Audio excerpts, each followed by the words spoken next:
എമ്പുരാൻ സിനിമയിലെ ഏതെങ്കിലും രംഗങ്ങൾ കൊണ്ട് ഹിന്ദു സമൂഹത്തെയും പ്രധാനമന്ത്രി നരേന്ദ്രമോദിയെയും ഇല്ലാതാക്കാനാകില്ലെന്ന് കേന്ദ്രമന്ത്രി ജോർജ് കുര്യൻ.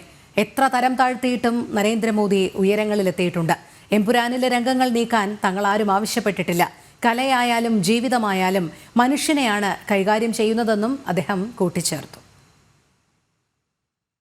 ഞാൻ പറഞ്ഞത് നെഗറ്റീവിൽ നിന്ന് എങ്ങനെയാണോ പോസിറ്റീവായത്, മോഹൻലാലിൻ്റെ കാര്യമല്ലേ പറഞ്ഞത്, അതുപോലെയാണ് നിങ്ങൾ നരേന്ദ്രമോദിയെ ആക്ഷേപിച്ചിട്ട് ഉയരങ്ങളിലെത്തിയത്.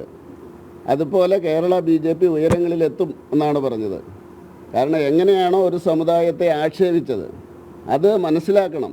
ഒരു വ്യക്തിയെ ആക്ഷേപിച്ചു, നരേന്ദ്രമോദിയെ, രണ്ടിനെ തടയാൻ പറ്റിയില്ലല്ലോ, ഉയരങ്ങളിലെത്തിയില്ലേ. അന്ന് നിങ്ങളങ്ങനെ പറഞ്ഞില്ലായിരുന്നെങ്കിൽ നരേന്ദ്രമോദി ഇതേപോലെ എത്തില്ലായിരുന്നു എന്നാണ് പറഞ്ഞത്.